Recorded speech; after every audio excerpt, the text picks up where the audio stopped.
before I turn it over to Armani so he can introduce our guest speaker, two quick announcements. One, remember to bring dues.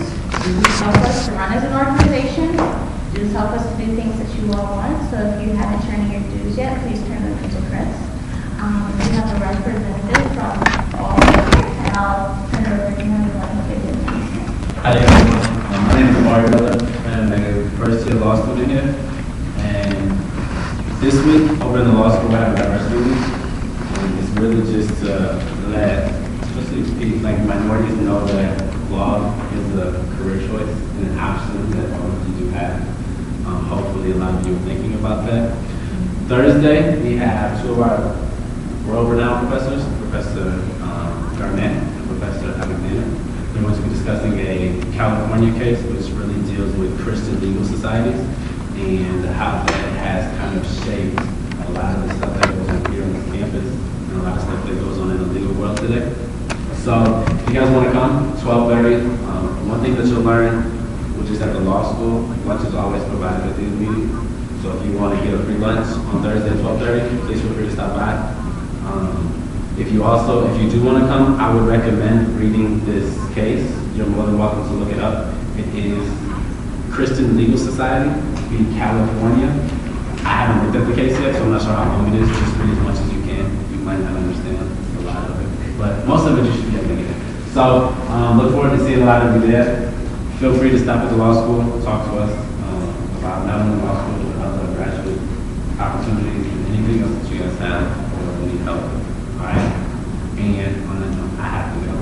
Like football game tonight, I have to do it. So, I will see you later. Enjoy the talk, and thank you for your time. Hello. All right. As you might already know, we have a guest speaker today. She's one of my very own. She's a Black alumni, class of 81. Okay, I'm sorry. Totally 81. Class of 81. She's a public interest attorney from Crown Point, Indiana, and she's going to just talk about a few topics. She's going to discuss her Black experience here in Notre Dame. She also has some human rights topics that she's going to quickly discuss. And I don't know what else she has in mind, but it's going to be good. So just sit back and relax. And I present to you Zayna Crenshaw. Thanks so much. Did any of you all see the movie 17 Again? Yeah. Who saw it? Okay. Kind of sad. Okay, so you all didn't see it. It's about a guy who gave up the chance to be a basketball star and try to do the right thing by marrying his pregnant high school sweetheart. And as they were approaching middle age, they had two children and had a pretty decent middle class life. But the guy thought his life was mundane until this paranormal event turned him 17 again. And he had a chance to do things differently from that point on. And movies like that, they have a same basic plot. You have the protagonist and they long for the happier times of their youth, and then they're miraculously turned young again, only to realize how much their spouse and their children and other people in their adult life mean to them. Well, if I were to be 17 again, I'd be starting my freshman year here at Notre Dame. But I'm a bit different from the movies because really I am so happy, to know some of the things that I've come to know because of the experiences I've had and the time that I've lived up until now. So it's really not the days of my youth that I yearn for. In fact, there's a lot of things that I would do differently as a college and law student if I knew what I knew today. And I'm not talking about, how I should have studied more or partied more. Okay, maybe I should have partied more. But, I sort of made up in law school for the social activities I neglected in college. But before I start handing out tips for making the most of your time here at Notre Dame, Let me tell you a bit more about myself, and then I have some questions for all of you, because maybe you don't even need my tips. Okay, I am primarily a human rights activist, which is not the vocation I had in mind when I was here at Notre Dame. And I attended from, okay, here's the age stuff, from 1977 to 1981. I majored in English and philosophy and for preparation for law school. And then I went on and graduated from Northwestern University School of Law in Chicago, Illinois, after completing a summer session at the Notre Dame Law Center in London. My hometown of Gary, Indiana, it wasn't so ravaged by violent crime, back there. So I went home after law school intending to get involved in politics, local politics. But instead I began working with a brilliant young attorney, and we handled relatively complex personal injury cases. So things like medical malpractice, product liability, not so much defender vendors. It's very exciting, small firm environment, but it was just wonderful. But you'll learn more about me, I believe, as the meeting goes on. Let me explain the motive I have for the questions that I have for you all. And I'm just going to report your responses, and then we'll get them posted up on the board. Now, I imagine that your parents are pretty close to my age. Some may be a little younger, some may be a little older. But because your parents are close to my age, and they obviously influence you, then I anticipate that we probably share some similar views, or at least on some topics, just simply based on who's influencing you. But as you undoubtedly know, your generation is known for being more tolerant than any generation before you, and being more integrated than any generation before, certainly my generation. So what I'd like to find out from you tonight is, what purpose does the Black Student Association serve for you? Okay, anybody, give me your feedback, and I'll jot down some of your responses, and then we'll take a look at it.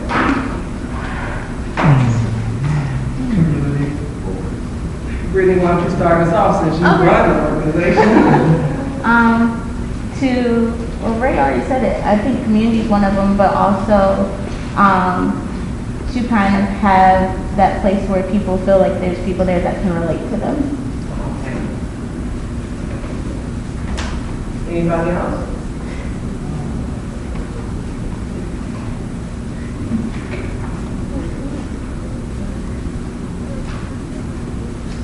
Come on, this kind of turn out on Monday night. This got to be something. Hey, I used to be president of the Black Student Association, and I know how hard it is to get people out. So, any thoughts? Armand, you were pretty hard work. Come on, I'm going to take this input, and then we're going to give you a few seconds to say it. Go ahead. To serve as a liaison between the Black students and the bureaucracy of Notre Dame. Okay. That's what you were going to say. I say so. I just say liaison to the administration. Anything else? Kind of along the same lines as what Philip said, like organizing effort, like you might have a lot of people want to do kind of the same thing, kind of organizing that to increase the magnitude of its impact.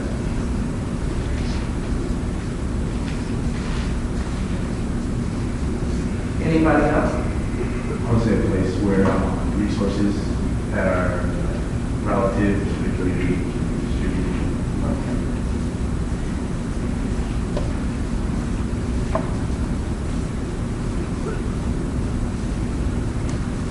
Okay, so what can you, okay, now other than the sense of community and perhaps people who relate to you and vice versa, and representing special interests to the administration, that sort of thing, what do you see as what you do in the Black Student Association that you couldn't do if this was just, the Notre Dame Student Association?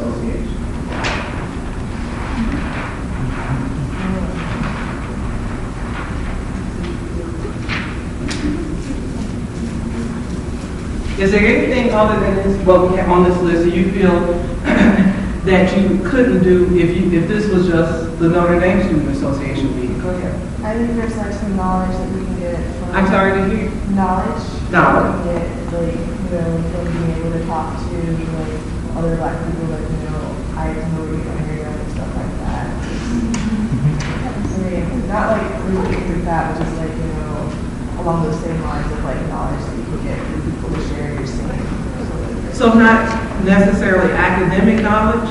Well, I mean, you can encompass academic knowledge or just like knowledge in general.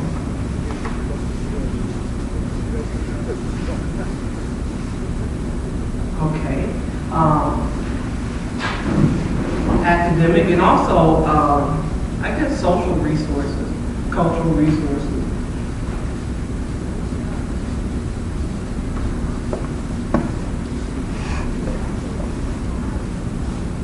Okay. Anything else?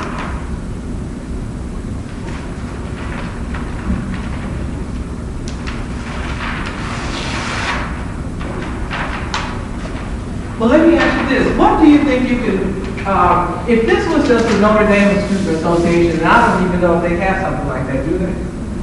Do they have something? Okay. If this was just the Notre Dame Student Association meeting, what do you think you couldn't do? Well, let me put it this way.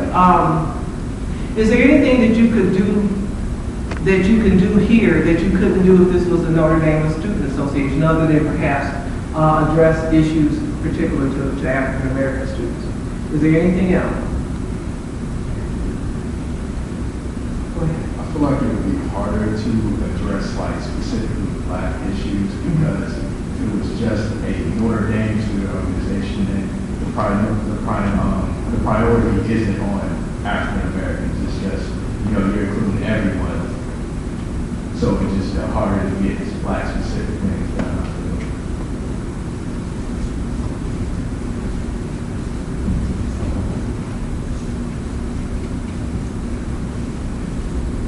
Okay. So, anyone else? I would say just the fact that it's a small group, like, regardless of the race or whatever, it's a small group, so therefore more people can put in more ideas, and more people can get these ideas, where sometimes the big groups can get lost in the mix.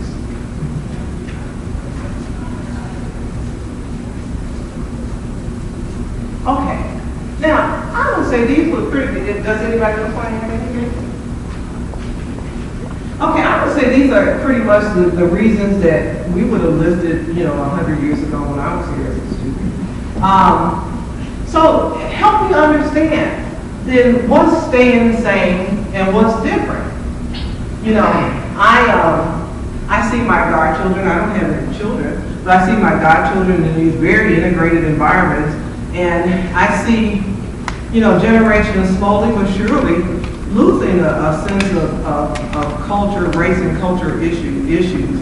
Is it, are you all maybe a generation before that, or is it always going to be a need to address issues as African American students, no matter how integrated we get? Is that what you think it is, Brittany? I think as far as our generation, it is becoming more integrated and we're becoming more accepting of different cultures and races and interacting with different people, different sexual orientations and things. So I think as far as our generation compared to maybe generations behind us, we're more accepting.